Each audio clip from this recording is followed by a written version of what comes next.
Hi everyone, compliments of the season. Sometime last year, I gave a brief talk about Christmas carols, the origin, the definition, which hymns are considered Christmas carols, which hymns are not, how did caroling started, the origin of the Festival of Nine Lessons and Carols, which is very popular during Advent.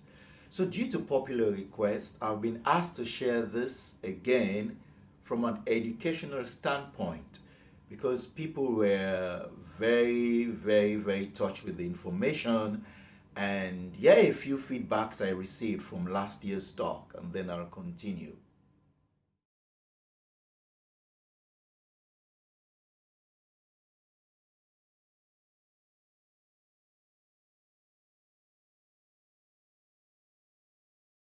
Okay, now let me put on my teacher cap and start with a question. What is a carol? A carol is a dance or song of praise and joy. A carol is a dance or song of praise and joy. Carols were first sung in Europe around the 1800s, but these were not Christmas carols. They were pagan songs used to celebrate the winter solstice around December 21st, which is the shortest day or the longest night of the year. In fact, it is today, December 21st. In fact, carols were written and sung for all seasons, but only the tradition of winter carols survived, which later became Christmas carols. What is a Christmas carol? A Christmas carol is the story about the birth of Jesus put into song. A Christmas carol is the story about the birth of Jesus put into song. Because the winter carol survived, early Christians began to sing Christian songs instead of pagan songs. Sadly, most of the carols during the Elizabethan period were untold stories about the birth of Jesus. Very entertaining, but not religious. So Saint Francis of Assisi wrote nativity plays to recreate the scenes of Jesus' birth, telling of how Mary and Joseph were visited by the shepherds and the wise men. This gave birth to Christmas carols, the story of the birth of Jesus put into songs. When people saw the nativity plays, they put what they saw into music. Hence, while shepherds watched their flocks by night, O little town of Bethlehem, once in royal David's city, hark the herald angels sing, away in a manger, and the list goes on. This was way before anyone ever thought about Santa Claus. Let's go back a while and reflect on the definition of a Christmas carol, the story about the birth of Jesus put into song. There are some hymns that churches have been singing in the name of tradition that has nothing to do with the birth of Jesus, but disguised as a carol. Examples: Good King Wenceslas, look out, nothing about Jesus. In the bleak midwinter, nothing about Jesus. Ding dong merrily on high, Nothing about Jesus. Another interesting song that is disguised as a carol is I Saw Three Ships Come Sailing In on Christmas Day. This song has been revised and remixed. There are so many different versions. Once I read about the history of the song that the three ships brought the three dead wise men who were supposed to, the bodies of the wise men who were supposed to report to Herod. This is what was referred to as untrue stories, loosely based Christmas stories. Another version said, and what was in those ships or three? Our Savior Christ and his lady. Baby Jesus was never in a boat. Jesus and his lady, but still we sing it because it is Christmassy.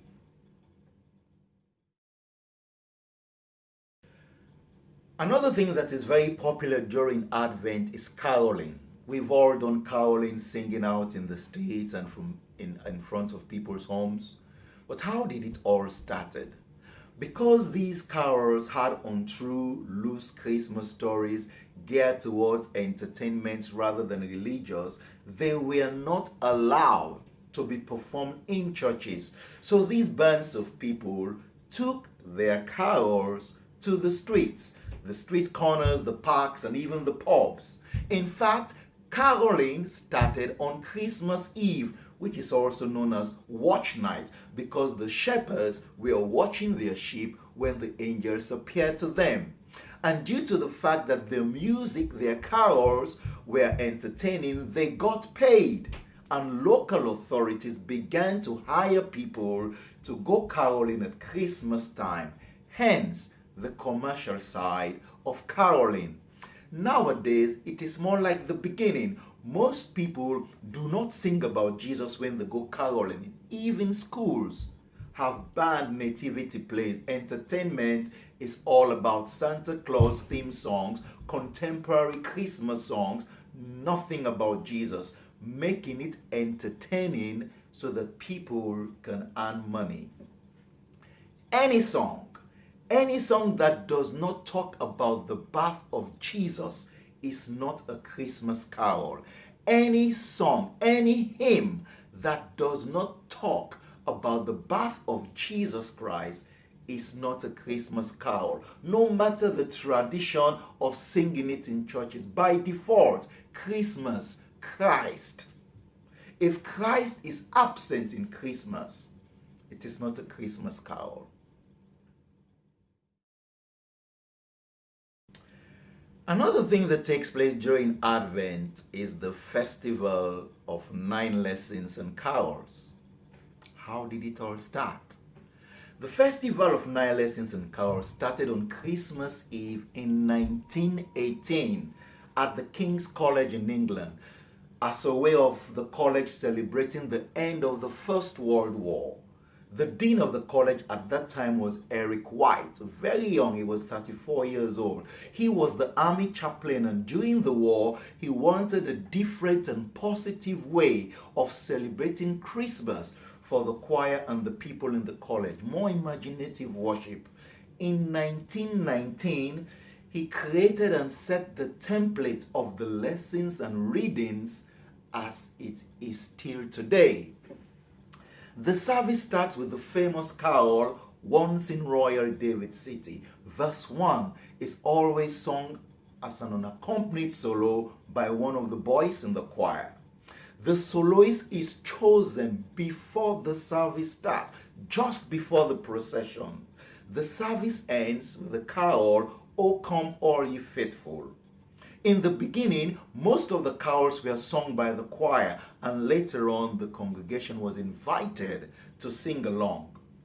The Festival of 9 Lessons and Carols was only a King's College affair, but the live broadcast by the BBC made it very popular and spread throughout churches in Europe and beyond.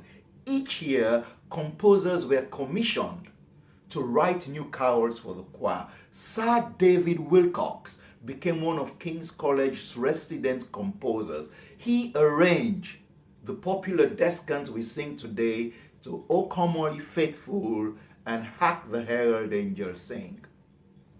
The festival of 9 lessons and carols was and still is a lengthy service, and it was unusual to omit a lesson because the pattern and strength of the service is derived from the lessons and not the music.